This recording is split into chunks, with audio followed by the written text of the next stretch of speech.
Can you guys hear me okay? Woo. Yeah. All right. So, appreciate the discussion after the last session we had.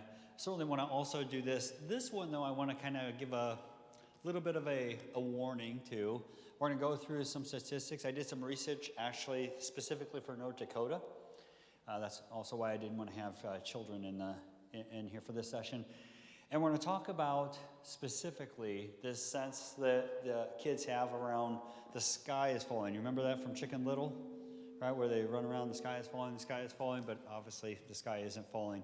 Well, we're going to talk through kind of understanding and recognizing things like depression, anxiety, which again, from the last one, if you remember, is 60% of what's going on out there. And then suicide. And then we're going to talk about how do we, similar to the young lady's question, how do we start to have questions or have conversations about suicide with our kids? Okay? So go ahead, Brian.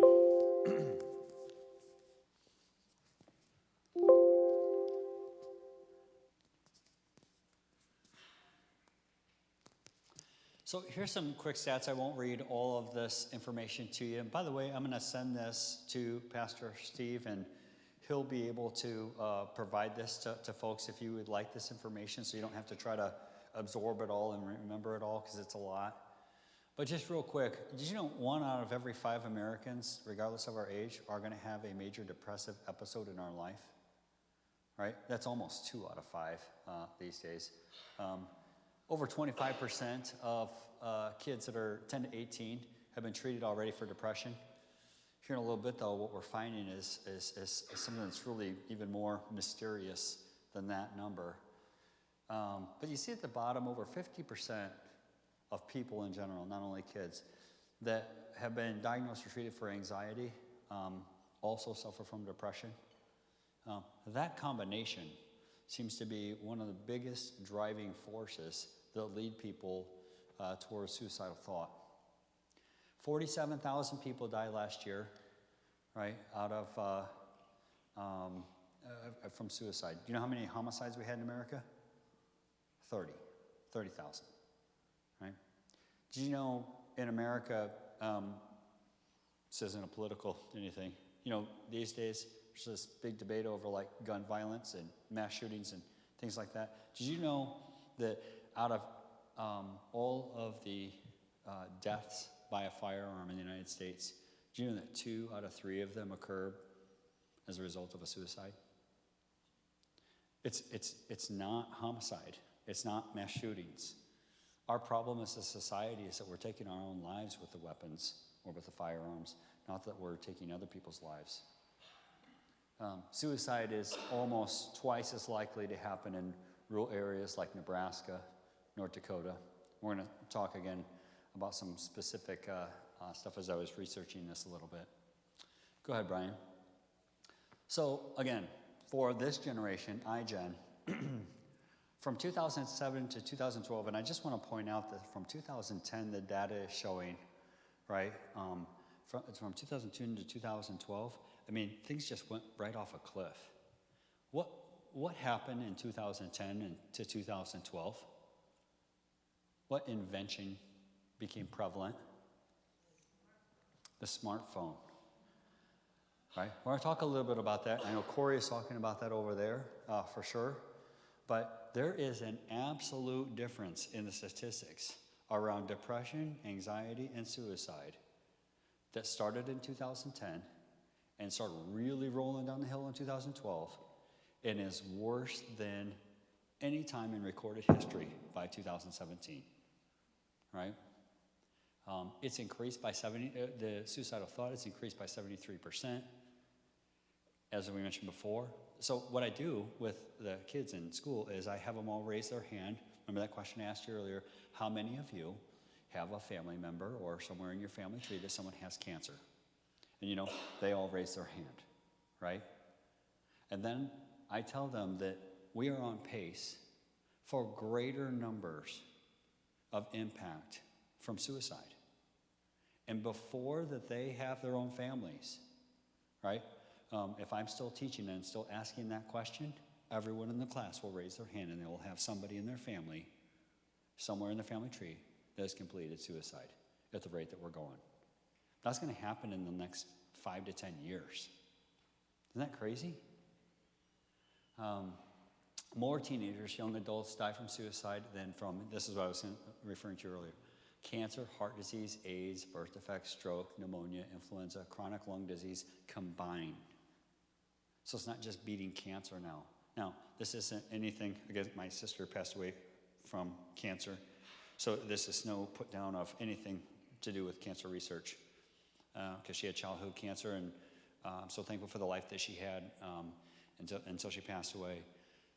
But think of the money, the research, the advertisements, the bracelets, the runs, the walks, the bikes, the whatever, right?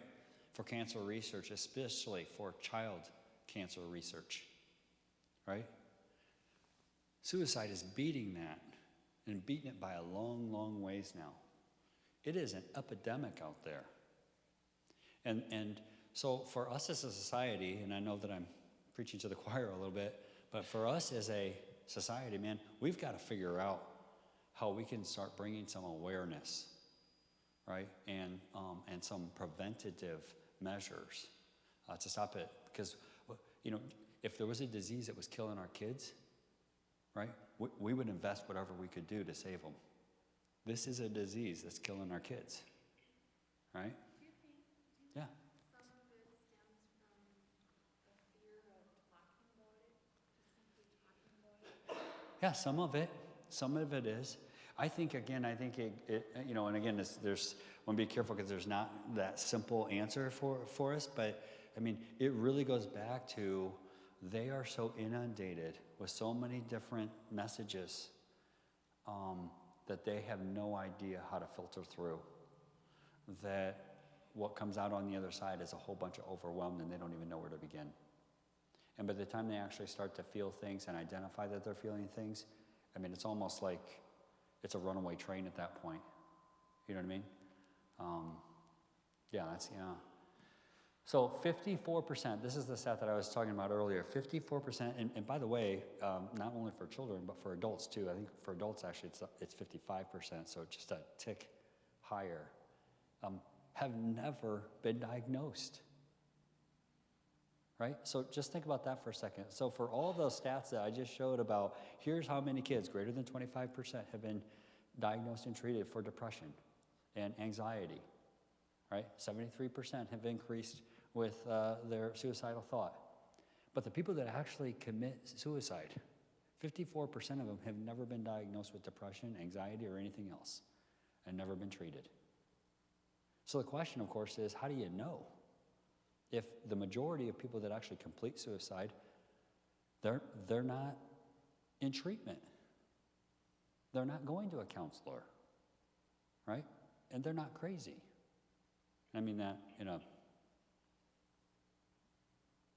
nice way. I don't mean that in a pejorative way at all. We mentioned some of these earlier. I just want to point out, oh no, I'm sorry, you know what? That's a repeat slide.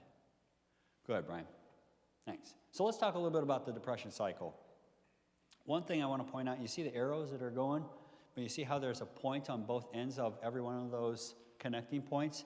Here's what that means. It's short for depression can start anywhere, and it can trigger any other part of the cycle, but it is a cycle, right? And so whether there are stressors that happen in our life, whether we just start having some negative thoughts and we're just kind of down in the dumps, you ever have one of those days or weeks or months where you're just not feeling like yourself, or the sun doesn't shine for a month and you just feel a little gloomy yourself, right?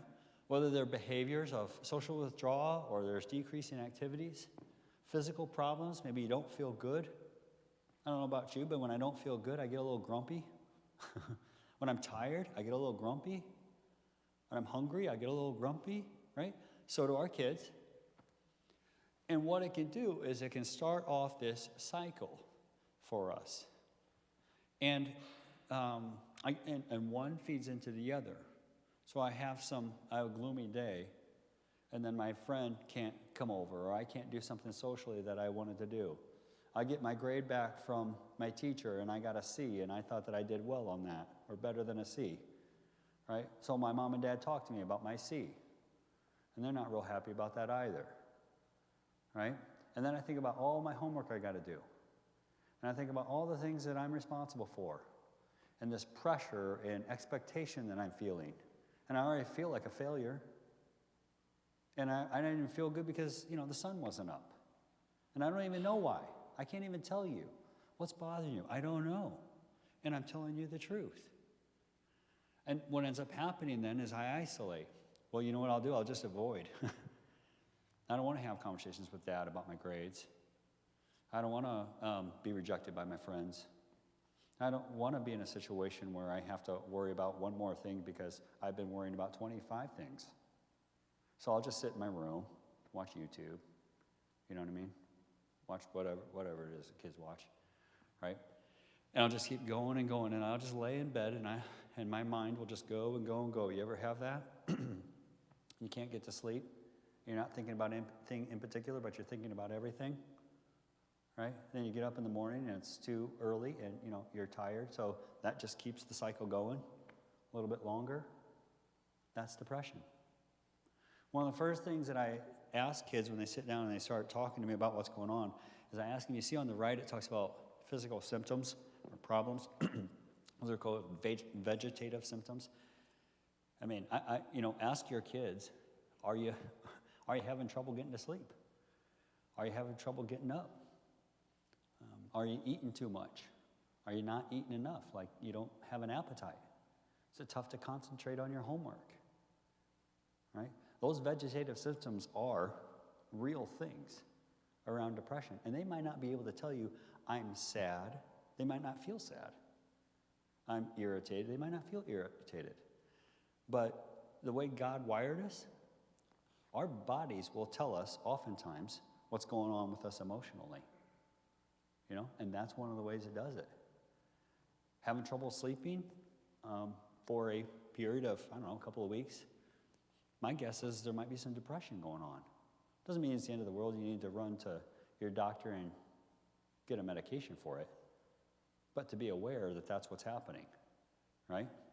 And that cycle. So anyway, I say this to say, if the cycle isn't interrupted, just like anything else in life, it gets faster between those things, and it gets more intense. We'll talk about how. Yes? What's your thought about internet gaming and gaming, electronic gaming in itself? Yeah. How do you feel about that? Yeah, so, those are whole, communities and stuff like that. So, for what I've done, with my son, he's 14, loves video games. I don't let him get online and do anything where he can interact with anybody else. And the reason I do that is I don't know what people are saying or where they are or how old they are, regardless of, what their username is. I think video games in general, I think it's almost like something that you can't, I didn't play video games, but I don't know how you would stop that. And so what I do is he can play a video game, but he plays it on his console. He plays Mario. He can't play anything that's, that kills another person, certainly. Anything that denigrates women. Any of that kind of stuff, right? And I set those boundaries. Inside that, he can do that. And then I set time limitations, right? Yeah. You think anything like excessive would have a, mental capacity? I think it does. And I know that like in the 80s, again, did bad music lead kids like me to, be rebellious? Remember in the 90s when those boys in Colorado went to school, the Columbine kids, and they were, listening to Marilyn Manson and playing Worlds of Warcraft or whatever video game that was where you shoot people. And then that was the reason that these boys did that kind of a thing. I would argue, I don't think that that's the truth. I think that there was some real illness there before that. But I would say this, that every one of those touch points is just another example of how our kids can't see the difference. We were just talking on break between the difference between good and evil. They seem to think that that's just one more choice in life. Well, the choice happened at the Garden of Eden. And there is good and there is evil, right? And helping them to be able to understand that difference. We just overcomplicated things. We turn it into a social debate, and we and all those kinds of things. It's not. It's there is good and there is evil. And helping our kids be able to understand that difference as clear as the Garden of Eden is helpful. Yeah. Good question, yeah. Okay, let's go to the next one. Oh, I just want to make sure, maybe these guys are waiting on somebody. I just want to make sure if they need something, that's okay. Are you good? Okay, you're good. So let's talk about anxiety just a little bit and how that works. So anxiety really actually is a healthy response, honestly, to something that might be threatening. You've heard of fight or flight, right? That's when we feel as though we are under attack, so to speak, whether it's physically, psychologically, emotionally, relationally. There is an instinct that we're kind of wired with that we will either fight it or we will flight it, or we will, the third one is freeze. Have you heard that one? Right? We won't do anything at all. Oftentimes that actually, it could be from a variety of different things, but actually, as you see on the right, that what's happening with anxiety as a disorder, oftentimes, is that we are mischaracterizing something and internalizing it like it actually is something that is a threat, but it actually is not. Do you know what I mean?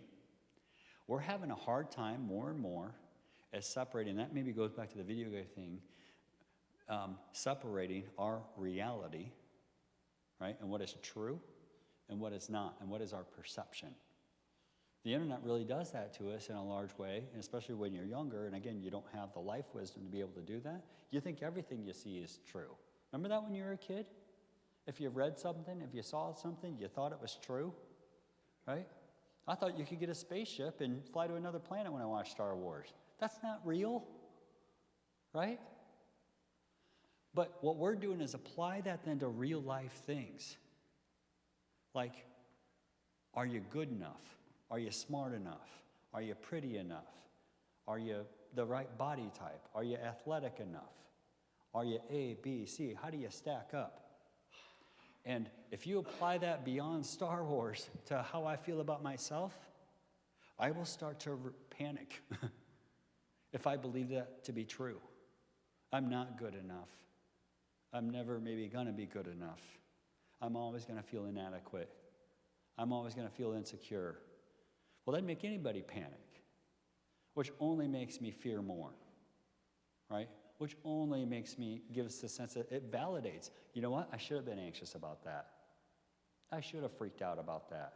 Because look what happened, right? You ever have a dream like you're standing in front of a group of people and maybe you're not wearing pants or something like that, right? And you're like, right? That's a fear, right? Here's the difference. Our kids, this generation, because of, in many ways, the level of exposure to things that they have, they can't see what's real and what's not. But they're reacting to it all like it is real. Right? Because it looks real on the internet. It doesn't look like Star Wars. Right? It looks like a YouTube video of somebody shaming somebody who's overweight.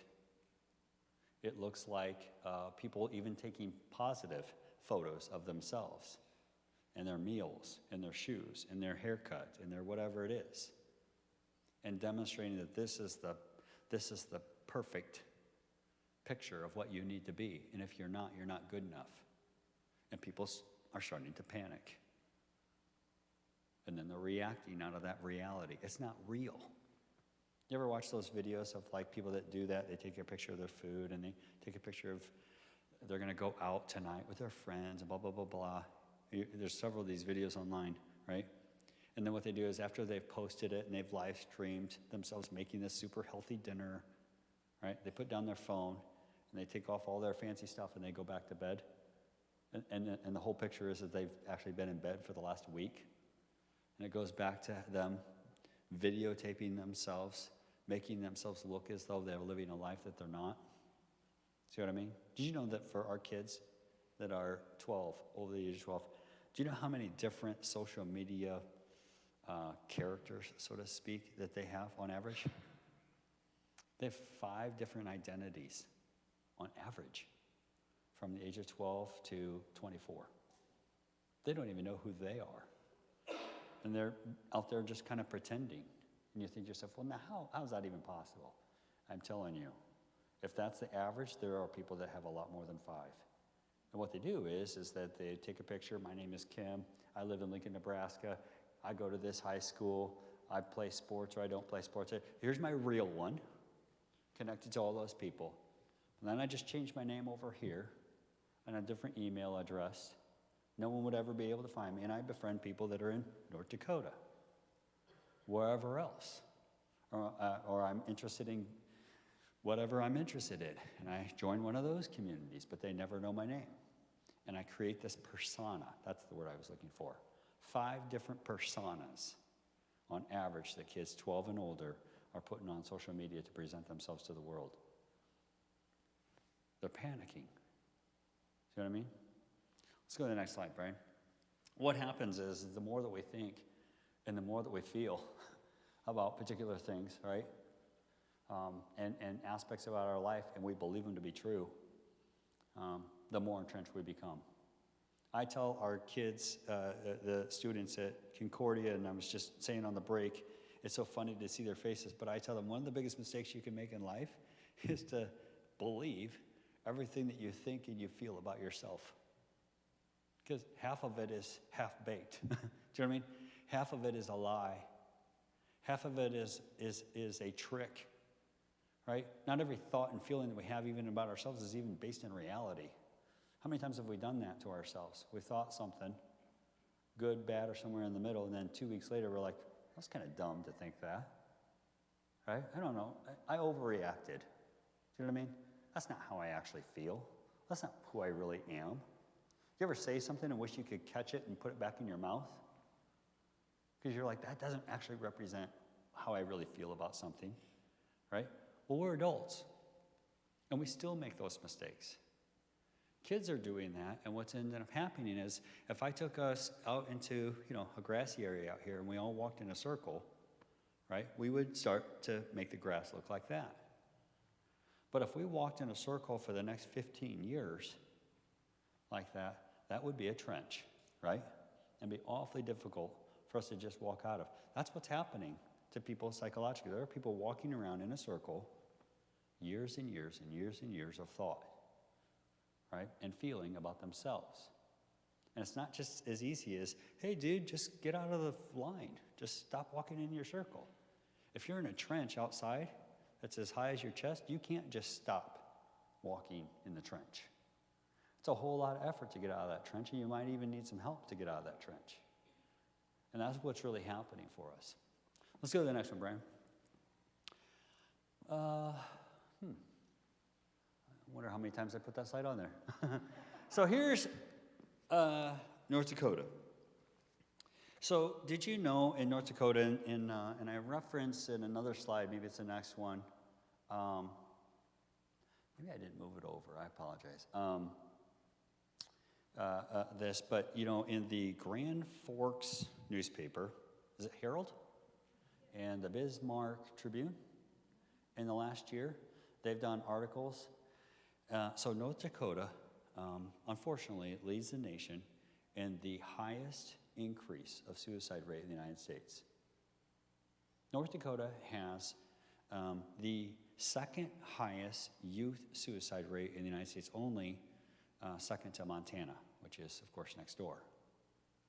Right? North Dakota is a state that is, of course, more rural. Nebraska's rural as well. Right? One of the things that we're learning is it is almost twice as likely that people will complete suicide in rural areas than they will in urban areas. The irony, of course, of all of that is that some of us live in rural areas because we think it's safer, right? And it kind of shields us from some of the dangers of the world and all this. Here's the deal. The challenge is that with the internet, right? There is no more shielding. And that's gone. And so it's just, I just point that out, and I want to be very careful. It sounds like there's some resources that are being, started, or a part of that. But there is something happening here, and it is. That's why I so appreciate, when I started looking this stuff up, and I was thinking, boy, Pastor Steve was right on. It's really important that you guys, not just this weekend, but you guys start really having conversations, not only with your own families, but together as a community about what is happening and how, because it's not one or two. And there's another one that has a heat map. If you just go home and you Google North Dakota suicide increase, right? There's a whole bunch of charts like this online. You just click Google Images. There's a heat map, and it'll show you where they're happening. They're happening on the, so if you divide North Dakota in half, they're all on the east almost. I don't know what that is. You guys probably know better than me, but they're all on the east, right? Where are we, by the way? Are we in the east? We're in the east, right? Now, let's think about that. Okay, let's go to the next one, Brian. So this is where I was going to note that with the with Wyoming. 58%, by the way, even though that, I don't know, this chart is a 2017 chart, but when you look at those newspaper ads and articles from the Bismarck Tribune and the Grand Forks Time, it's 58%. Wyoming was 54% actually in their increase. They are number one in the nation. One out of they're at a 13% suicide rate of 100,000 people is how they rate that. North Dakota is at 12. The national average is at 9. And so anyway, yeah, I encourage you guys to continue to talk about it as a body of Christ, as a community, and certainly as families. So let's go through some of these myths and facts about suicide, because sometimes part of the challenge is that people believe the wrong things about suicide. All right? So let's just cover some of them. If I ask someone about suicide and they're not, I may plant that idea somehow. You ever heard that? Actually, that's not true, right? Asking someone about suicide, it does demonstrate that you're listening. And today more than ever, it demonstrates that you're listening and that you care. Confronting a person about suicide will only make them angry and increase the risk of suicide, right? Also a myth. Asking someone directly, right? It actually lowers their anxiety. I know it sounds backwards. They may even get defensive on the surface. But actually internally, what we're finding is that it's lowering their anxiety. And it opens up their opportunity to communicate about something that we're afraid that someone would reject them for, right? And you just think about the things in your life that are personal and maybe make you feel a little insecure about yourself.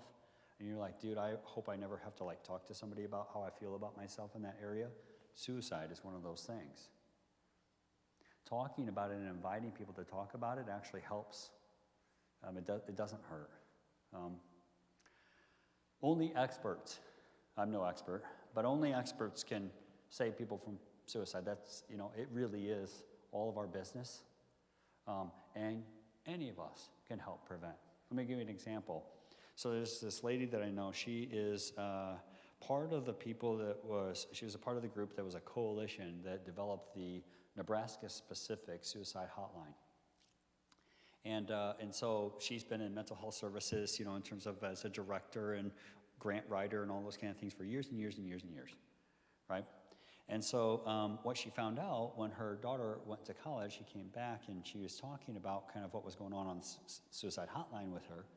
And her daughter actually said, did you know, Mom, that I actually attempted suicide when I was a junior in high school?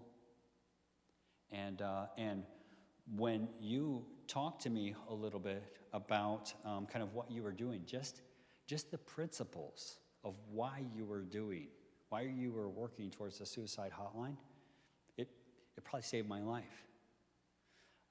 It ended up changing the way in which I started to think about depression, anxiety, expectations, fears, insecurities, And she wasn't talking to her daughter about her daughter.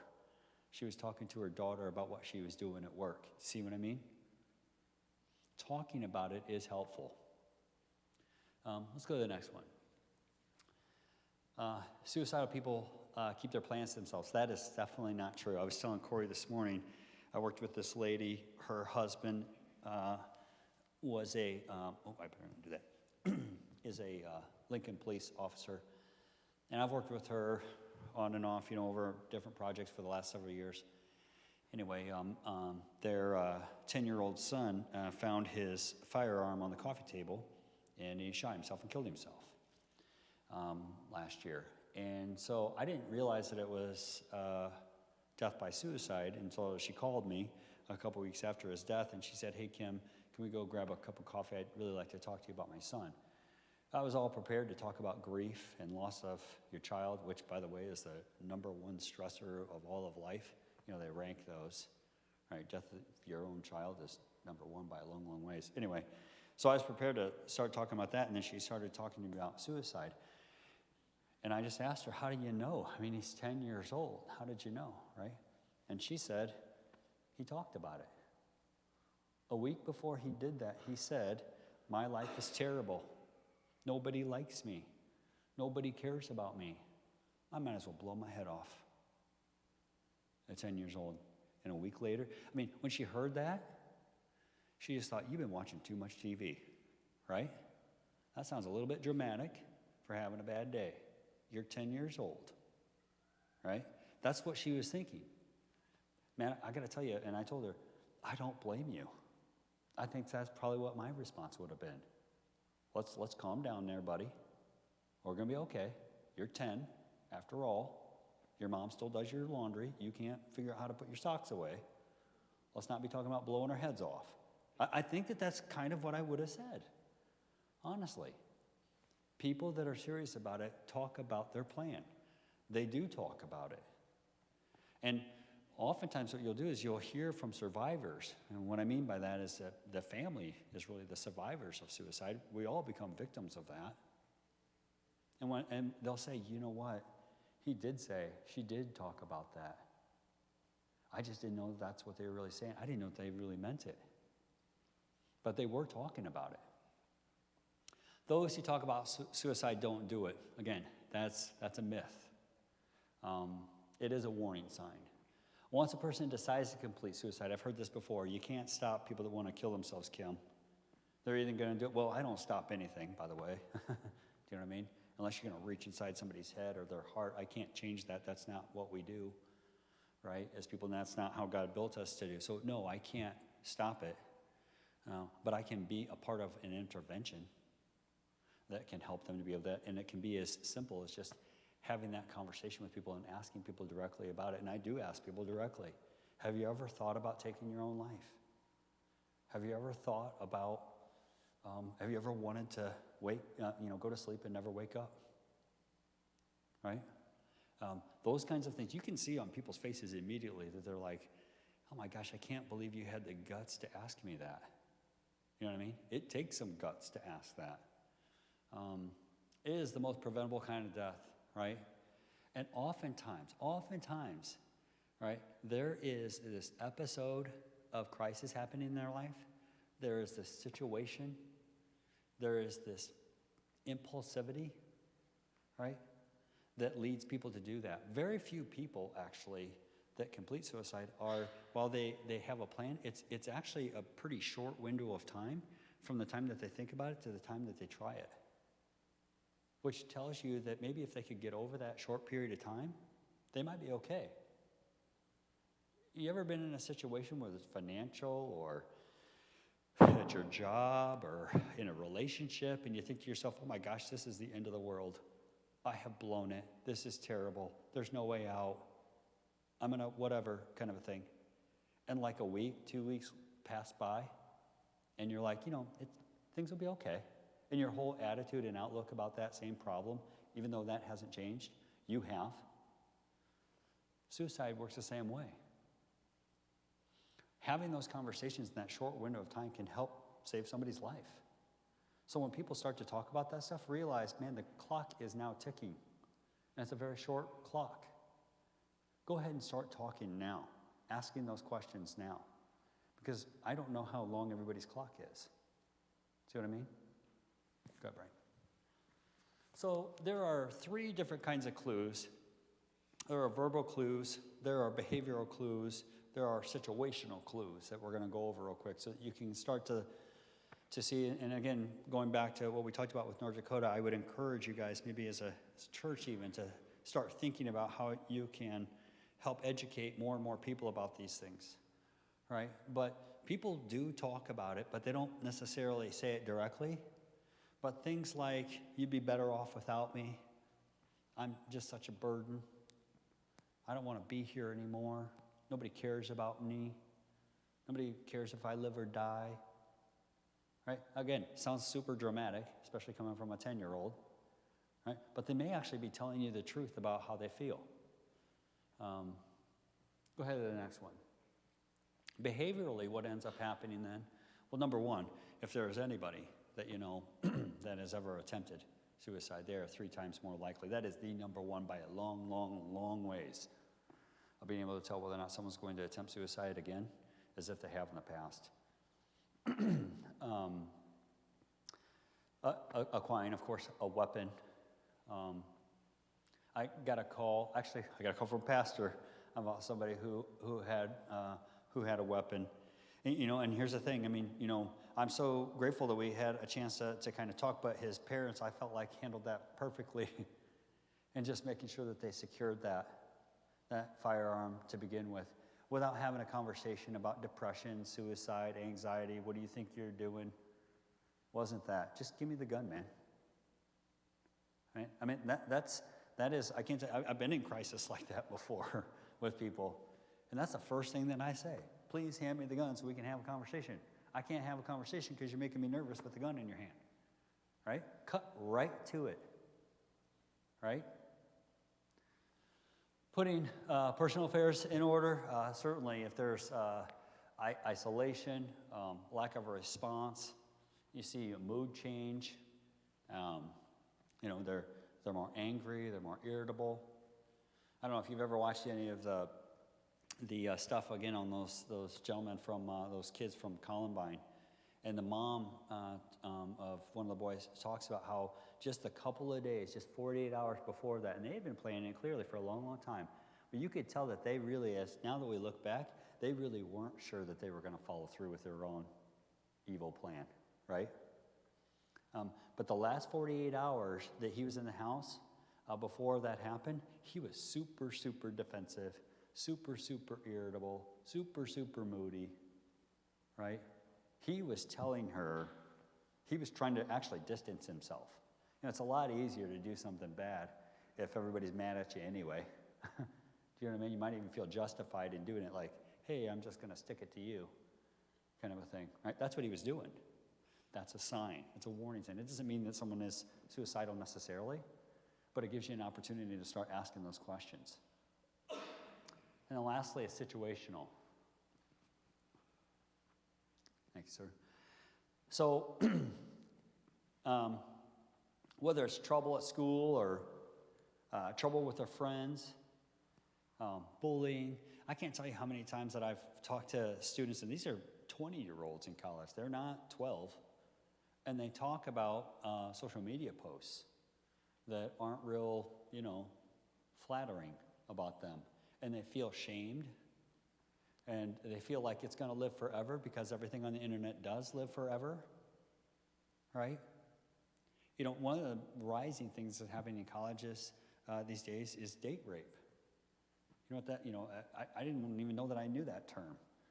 Until I started counseling kids at the school where you're dating somebody, you rape them, and then you kind of hold them hostage to continue to be able to rape them because you have incriminating evidence.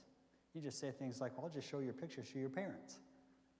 I'll just send this out on I'll post this on social media. Well, you can't unsee that stuff. You can't undo that stuff. You see how you might feel trapped and super stuck in your whole life? That stuff is going to live forever. That could come back 20 years from now when you have kids. And that same person could post it. right? And so that's the challenge that they're having. So those kinds of things, when they start talking about that kind of stuff, that could be a real clue. Don't underestimate the power of somebody just feeling like they're embarrassed. Man, it doesn't feel good to be embarrassed. Remember when we were embarrassed in school? But you know what? I mean, that stuff went away. It lives forever now. It lives forever. So it is a problem. It is a problem now. It is a problem next week. It will be a problem potentially, again, 20 years from now. Think about when your kids grow up one day and they look at your posts about whatever it is. You know what I mean? They're going to form some opinions about you that you might not want them forming about you. Right? That's the truth. So when they start talking about that kind of stuff, like I don't like that Sally posted something about me, let's talk about Sally's post. And let's talk about what that means for you. Let's talk about how we can respond to that for ourselves. Right? Because I can't control Sally's behavior or her internet accounts. Neither can you, right? But I can talk about my response, like what we talked about earlier. Okay, let's go to the next one. So most people who die by suicide, right, don't have a desire to die. And you say, well, Kim, how do you know that? I mean, aren't they not here anymore? So these are people that have attempted suicide and have survived that attempt. And what we find is that they end up reporting, I actually didn't want to die. I just ran out of hope. So much of what is happening, and again, tomorrow we're going to talk much more in depth about this, is that we are falling into the trap and have since the Garden of Eden. It's just more obvious today that Solomon talked about in Ecclesiastes. We are all chasing after the wind, and our kids can't tell the difference about what is an illusion and what is real because they don't have the wisdom and the life experience to be able to tell the difference between what's real and what's fake. And they're reacting to all of it like it's real. But it doesn't mean that they actually want to die. It means that they're looking for some hope. And we know that that ultimate hope doesn't come from something temporary or something that you can see and taste and touch and feel and smell. It comes from God Almighty. And our responsibility as Christian parents, you know, if you think about it, man, we're trying to grow some kids to be prepared for a very dark world. Here's the thing is that these kids are already living in a dark world in their head. We need to start helping them now and having those conversations now. And again, even though, you know, I didn't want 10-year-olds in here and because I knew we were going to talk, but it's just amazing how early this kind of stuff that's way beyond their ability to understand is getting to them. Don't be afraid to ask those questions and talk to them about that stuff.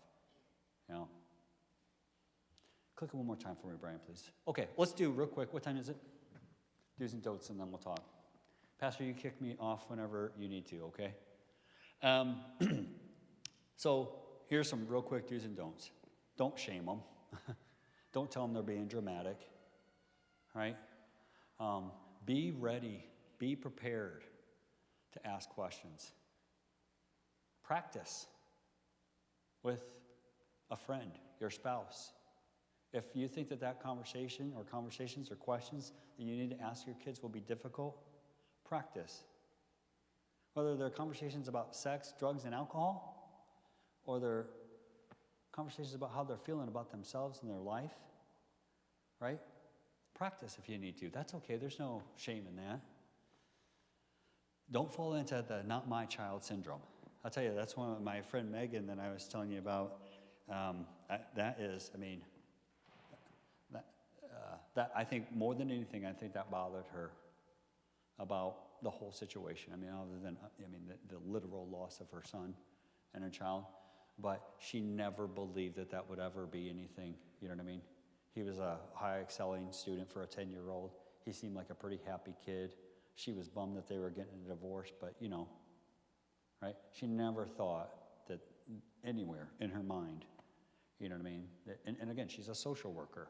That's her job, is to understand kids and to understand families and to understand, you know, challenges that are happening.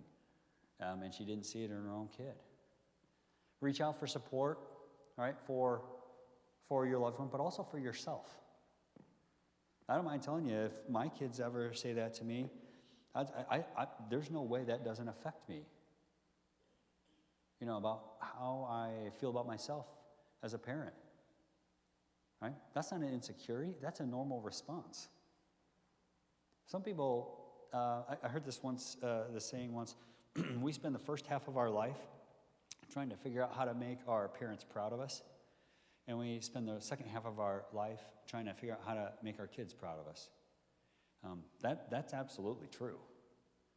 And there's no way we can separate, if our kids are feeling like this, from our own sensibility about, who we are as parents and people, right?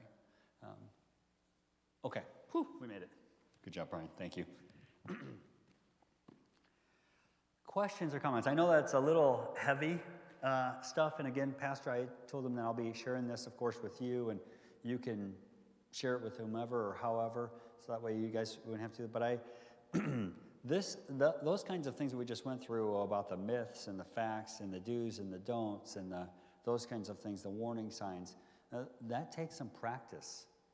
That's not, you know what I mean? It's a skill. And I would encourage us all to think about how we can build our skill for not just our own kids, but our neighbors' kids, our church families' kids. You have no idea, when people do that. The professors, the coaches at Concordia all the time are saying, Kim, dude, I'm like the football coach, right? I'm the trainer. I was talking to the trainer. He's like, I'm the weights guy. I mean, they brought me in to yell at kids and make them lift weights, you know what I mean? And I've got kids talking about killing themselves and date rape, right? I don't know what to do with that stuff, right? We all need to get prepared to be able to have those conversations if we're going to start to stem this tide. Okay, questions or comments? One thing that struck me during the warning sign comments Yeah. is to keep in mind that those don't always come with a gloomy appearance. They can come with a smile, Yeah. and Yeah. those are really hard to pick out. They really are. It doesn't flag in your head when Yeah. somebody says it with, they're bouncing around with a smile on their face that Yeah. they're potentially contemplating suicide. I absolutely agree. And especially with kids, I know that people, kind of have gallows humor, right? It's called, and they'll say, oh, I might as well just kill myself. Oh, I might as well just jump off a bridge. That kind of stuff. I would encourage us to address that privately outside of that conversation, clarify, and then ask them to understand. I mean, that's not funny, and that's a real serious thing. Again, when I was growing up, that was pretty, normal for people to say that kind of stuff just to be funny, but there's an ounce of truth in that a little bit, or a whole lot of truth. Yes? Go back one slide, there was a don't that it says, don't attempt to make their discussion of suicide be about Wrong and right and good and bad. Yeah, I didn't go over that one. Yeah, let's talk about that. Or did you have a specific question on that? Well, I was wondering, are you saying that it's okay that they have this feeling? I mean, you're not trying to say ignore that they have this feeling? I didn't understand what I guess. Yeah. So oftentimes they'll say, I'll have people that will talk to me about how I know it's wrong to feel this way. I know it's not right to think about suicide. You know what I mean? I know that in particular in a Christian setting, and I just try to erase that immediately and just say, hey man, this isn't a judgment conversation. Feelings aren't, in my opinion, feelings and thoughts. Those aren't things that are right, wrong, good, bad, right? It's what we do with them. And so, yeah. So I'm trying to get them to reality. And the only way I can get to reality oftentimes with people and get them to really be transparent is to understand, dude, I'm not judging you. I am not, and no one else is. You're not a bad guy because you're having a tough time and you're thinking about ending your life. You're not a bad guy at all. Yeah, I think it's very important in with that too, is that if you have a child that you're speaking just about suicide with them, or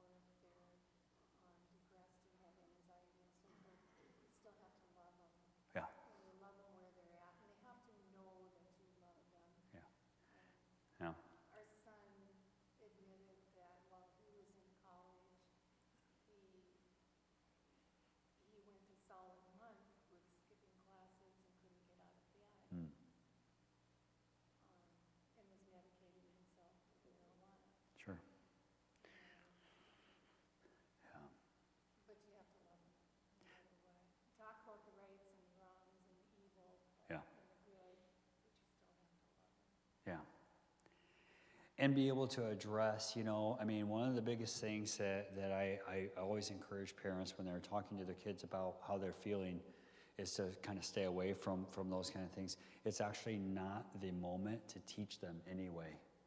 Think about the last time that you really felt something and then someone trying to teach you about how not to feel that way and how much that ticks you off. Kids even have less of a patience for that. So those are the moments to have grace.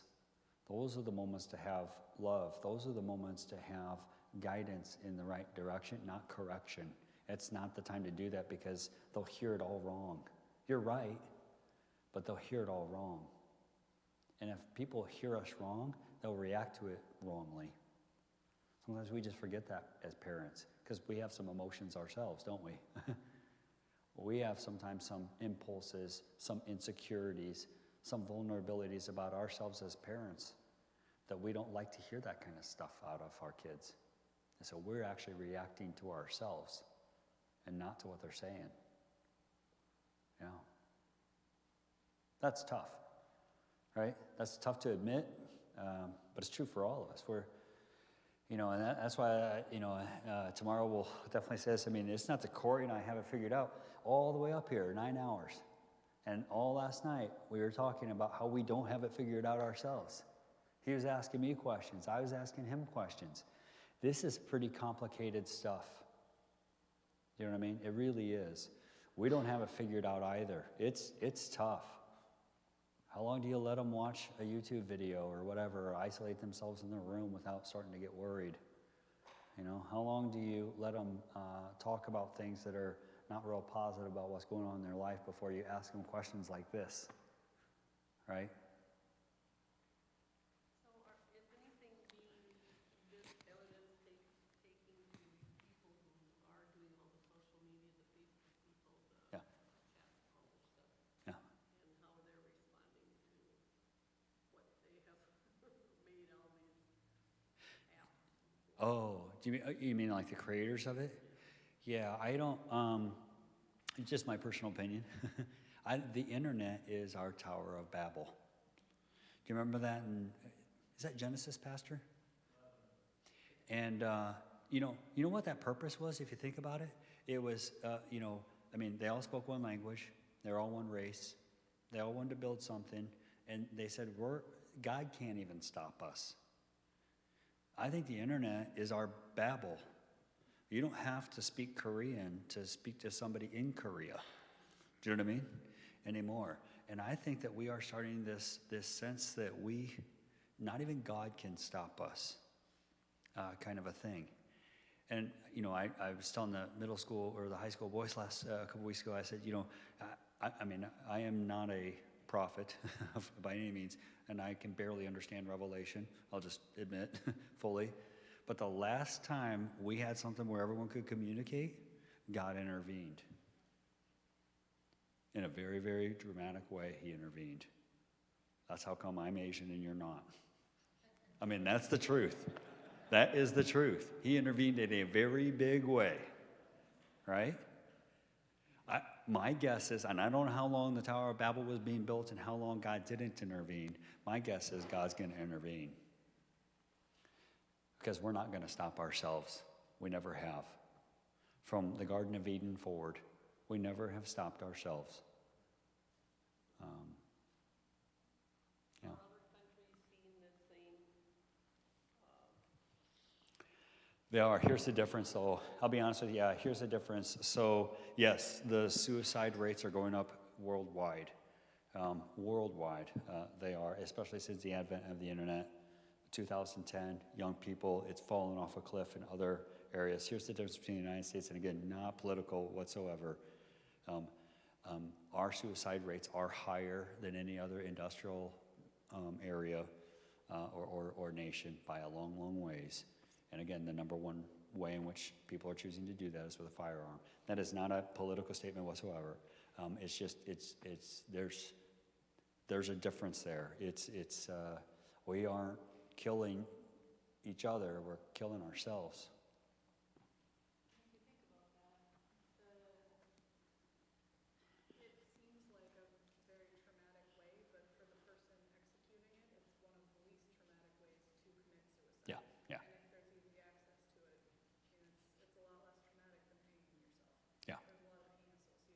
That's right. That's right. Yeah. There isn't the room for error, like taking a bottle of pills, right? Driving your car into a tree. I mean, I'm not trying to go through all the methods here, but yeah, you're right. I mean, there's a lethality and a finality to that, yeah. And for someone with the fear of dying, it's easier to execute because you know you're not going to be in pain. Exactly. Pastor. Yeah, when someone has a failed suicide attempt, whether they were really serious about it and failed, or Yeah. whether they weren't serious about it and just tried for attention, Yeah. what is in the aftermath ministering to that person, trying to make sure that you put them on the road to healing? Like what's one thing that like a non-qualified counselor who just loves this person, what can they do? Yeah, and I have known people that are survivors of their own attempts, and I've almost encouraged or tried to set up things almost like, if you're familiar with like AA, there's like kind of like a mentor that's available 24/7 for a period of time. There's some accountability discussions that happen around where we're hanging out, what we're doing, all those kinds of things that might lead to somebody, relapsing. That's how I've set those things up, and where I found to be the most beneficial as I attach them to somebody that they love and they trust, right? And I just tell them, I mean, you guys need to get attached at the hip. And I don't even care if you have to go sleep on that guy's couch for a while, right? There's nothing more important than your own life. And so I tell people, you should take a time out if you need to from life and just focus on yourself and be around people that are going to love and support you in the way that you need to be loved and supported. But for a while, I would, what is that called? Sponsor? I don't know, mentor. I would connect people like that in a very individual, very personal way. If we say as a group, hey, we're going to all check on Johnny, let's check. What will end up happening is we'll forget. I'll assume that you guys checked on him. You'll assume that I checked on him, and no one will check on him, right? But I've helped people sit down and actually build routines of communication between each other. Every hour we're going to text each other. We're going to have dinner 3 nights a week. Those kinds of things. There's several different touch points along that, almost again like someone recovering from alcohol or from an addiction, where there's this that really is accountability, is what that is. You probably just don't use those words.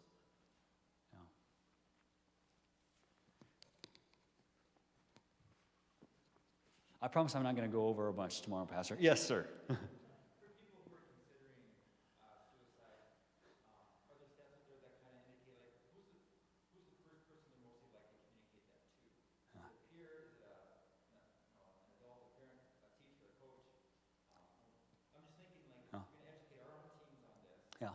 We want their ears, their radar out as they're listening to their friends. Who's the first person that they're most likely to communicate to? Yeah, that is a great question, and I'll tell you why. I'm going to adjust my slides for the future, because that is important, actually, to know. So what we're finding with kids is that they are reporting it to the world. And what I mean by that is it's through social media, it's through kind of vague comments in a cafeteria. It's actually to no one, it's to everyone.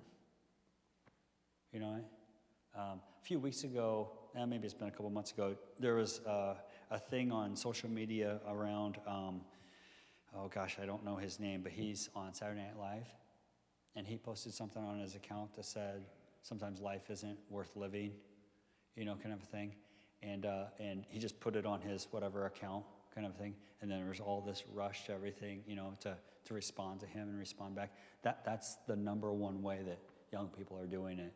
They aren't going to have a real conversation, they just kind of blurt it out like that.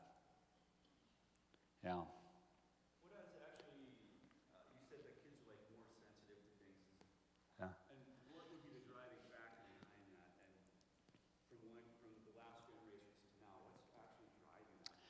So again, I want to be very careful to not say that I absolutely know, because I don't know that any of us do. But my guess is that it goes back to they are inundated with so much stuff that is way outside of their ability to have good judgment of, that they are are gaining sensitivities to things that they shouldn't even know what it is. Body image at age 10. That shouldn't be a thing. Do you know what I mean? But it is because I see it constantly on, So you're like, you know what I mean? thinking information overload. It's information and it's perception overload. It's perception. I've got to be perfect. I've got to look like this. I've got to have that.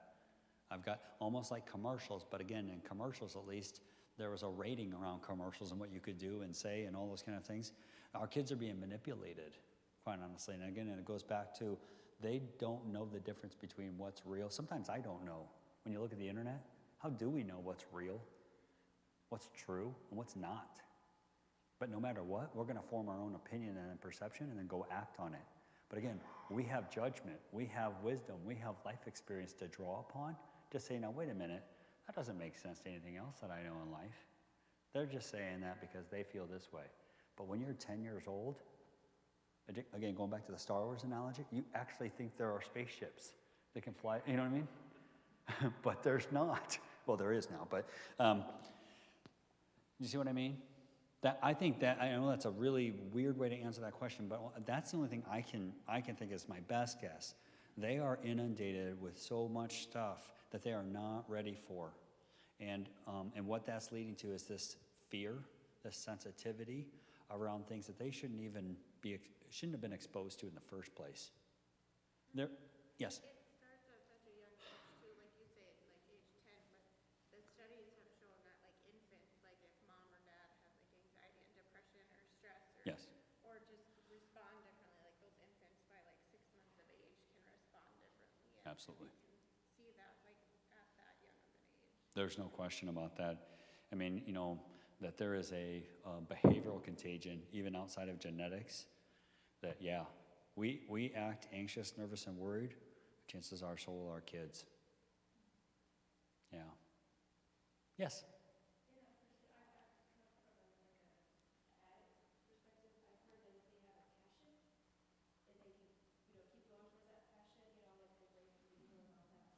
Yeah.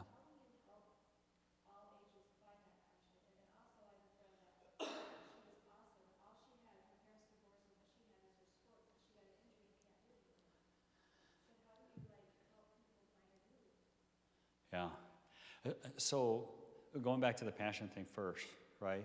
I mean, that is what that really is a substitute, isn't it, for like the addiction? It's a way in which they can drive towards it. It's a way that they can almost become obsessive with it a little bit, and really just focus on that, and it kind of eliminates that free time to fall into the trap of addiction. And yes, absolutely. Studies show that when we are focused towards goals, whether they're healthy or unhealthy, either way, we are more consistent, we are more successful in accomplishing whatever that goal is. When, the sports thing, I tell you, that to me, and again, maybe 15 years ago, 20 years ago, we wouldn't have thought about that, but that is a loss, right? And I would go through the process and allowing that person not to just try to move on, but I'd have them walk through, or I'd try to help them walk through the steps of grief. If you're a star football player and you get your knee blown out and you can't play again, or you're a great drummer and you lose your hand in an accident, that is a loss. And so I would really approach it that way first before I would talk about what would be next. Does that make sense? Yeah. Yeah, I can tell you from, like at home with my 15-year-old, he has to identify with something for him to be somebody, even though I reinforce the fact that you don't need this and you don't need that. Just be yourself and people will, see you for the person that you are, but he's like, no, Dad, Yeah. I need this to be something, Yeah. And that part of things, quite honestly, we all probably felt that way a little bit when we were teenagers. That's part of finding our identity. It's part of branching off and being different than our parents. It is. I think that the difference, of course, again, is that what they're exposed to is so different than, and so much more than what we are. And so their expectation level of themselves is way, way higher than what ours probably was. We wanted to be cool. I wanted to wear Nike tennis shoes. Do you know what I mean? Like, I mean, I wanted to have the right haircut when I had hair. I wanted to, you know, that's the level of I want to be cool and fit in kind of guy. They're on a global scale. Do you know what I mean? They want to look like somebody who's 25 years older than them, who live a completely different life than they are ever going to live in Lincoln, Nebraska, or in Jamestown, North Dakota. Do you know what I mean? And they somehow start stacking themselves up against that, and they, of course, fall short. And again, because they don't have the judgment and the life experience, they say to themselves, my life's terrible. I'm a failure. I'm no good. What's it worth? Right? We're having this whole generation of kids that, like, if they can't be the guy that hits the walk-off home run in the World Series, then they don't want to play baseball. What's it worth? If I can't be the hero, if I can't be perfect, then I don't want to do it at all. Right? That's what we got to help them get away from.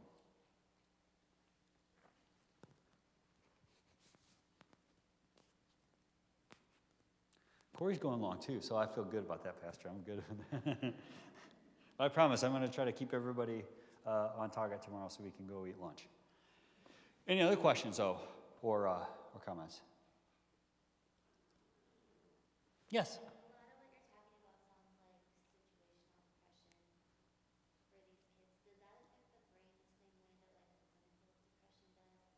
as far as the neurotransmitters? Yeah.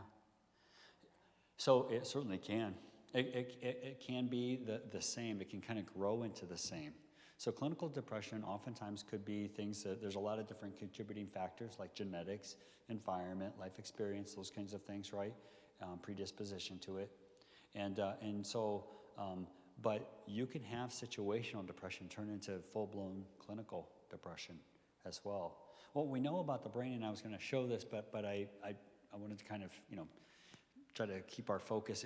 But there are a lot of studies on brain chemistry around what happens in our brain chemistry around depression, anxiety, and those things. And you can test and you can actually see the way in which the brain lights up in different places at different points of those moods and those feelings. What we don't know is, do I feel that way because my brain chemistry changed? Or did my brain chemistry change because I feel that way? The cause and effect, we're not exactly sure which causes which is the chicken and which is the egg, a little bit. You know what I mean with regard to that? And so it's a great question. I don't know that we know the answer because it seems as though, can a situational depression turn into clinical, like major depression? It can.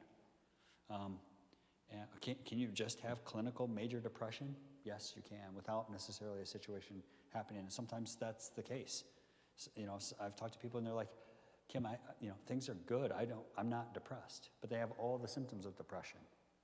It just doesn't make any sense to them, right? That's clinical depression. So what role is medication playing right now in helping these teens and young adults? Yeah, so that's a big question. So let me start with my opinion about that, and then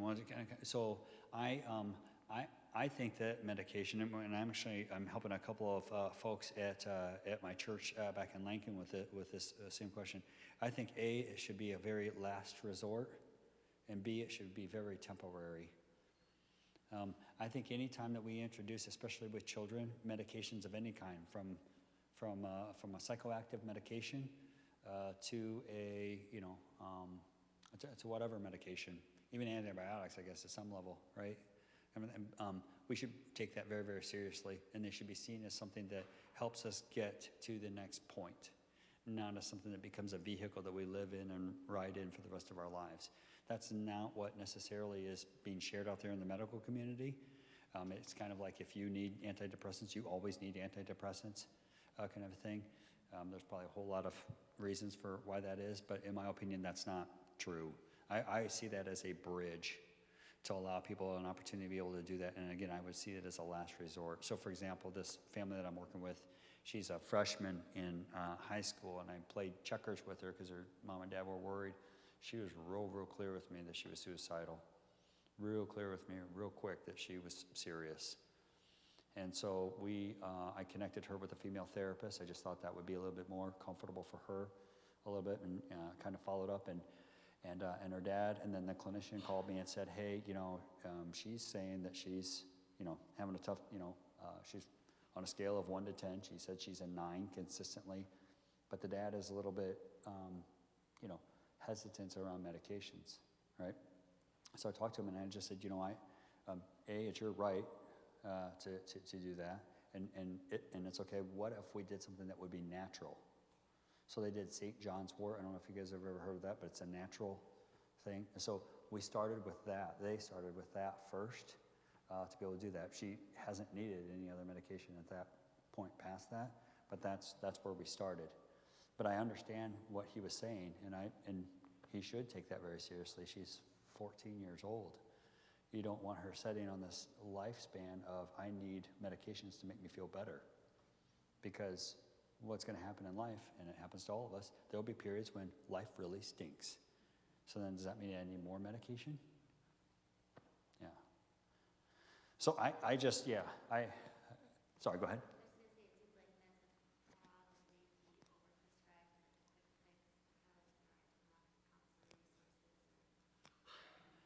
It is, yeah.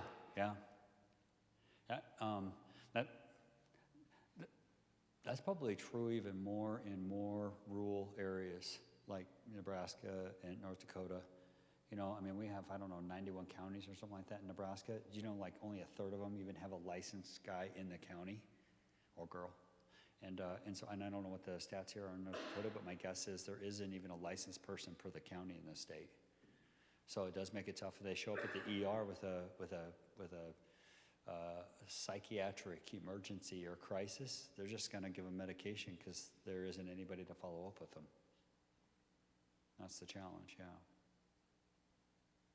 However, yes, Jerry. I was just going to say that it certainly depends on the support of the family that child has as well. Yeah. The family can absolutely be helpful. And helping that person just to connect. I can't underestimate or, undersell that enough. So much of what ends up happening being more than a cure than anything else is just connecting people. I tell the kids that come to counseling in Concordia all the time, dude, unless you're going to carry me around in your pocket and every time you have a problem in life, you pull me out of your pocket to solve it, we got to figure something else out. And that something else out is to be connected with other people that love and support you and that you can love and support.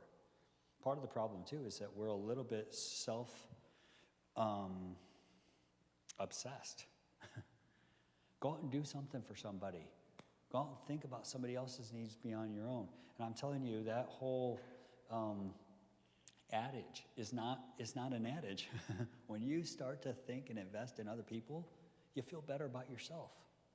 You just do. We are built that way. When you give, you get. We love because we got loved, right? That's what Scripture says. Same principle. Good questions. All right, let me pray for us real quick, and then if anyone wants to hang out, you're certainly welcome to. Father in heaven, again, thank you so much for the privilege it is to come into your house. Thank you for your word that we know is the infallible truth. Thank you for your forgiveness for the times that we fall short as parents and as people who are trying to navigate what you have made clear is a dark world. I pray that you'll help us all to take all of our thoughts, all of our questions, all of our doubts, all of our fears and insecurities and take them right to you and not look for those solutions in any other place for eternal peace. Father, I pray for each one of these parents. I pray that you'll give them wisdom. I pray you'll give them guidance. I pray you'll give them the words and the courage to talk to their kids when they need to. I pray that you'll surround them with people who love them and support them and can provide them encouragement. Father, we love you and pray that you'll keep everyone safe. In Jesus' name, amen. Thank you all.